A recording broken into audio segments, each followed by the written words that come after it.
Собранието доцни со изборот на тројца уставни судии. Треба да бидат заменети поради истечен 9-годишен мандат, но собраниската постапка не е ниту почната, ниту најавена. Председателот на Комисијата за избори и именувања, Костадин Костадинов, е презафатен да одговори кога ќе заседава комисијата, за да се утврди кадровскиот предлог и да се достави до пленумот, но најавува дека ќе биде согласно можностите и собраниската агенда.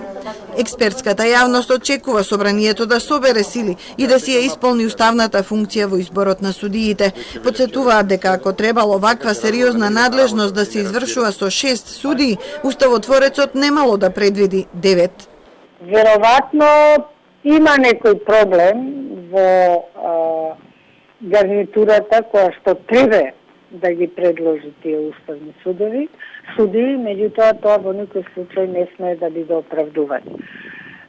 Повик и на самите судии, добро е што избра председател, во секој случај повик е да се предложат и да се спроведе редовната постапка за избор на судии на Уставниот суд.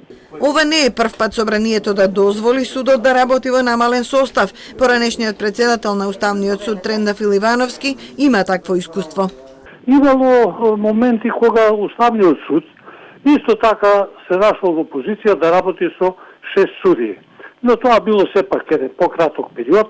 Во тој период функцијата не е доведена во прашање, таа се остварува, но доколку и тоа се загрози или доколку и таму веќе оди помалку од шесторица ефективно кои што може да вршат својата работа, тога веќе доваѓа во прашање севкупното обстанување, односно заштитата на уставност и законитоста. За уставен судија може да конкурира секој истакнат правник. Предлозите ги даваат членовите на Комисијата за избори и именувања, а изборот се врши со најмалку 61 пратеник. Доколку наредната недела Комисијата си ја заврши работата, изборот на судиите би се нашол на седница на 8 јуни. Во спротивно ќе се пролонгира на подолго време, бидејќи собранието ќе биде зафатено со ребаланс на буџетот и со завршување на старите седници.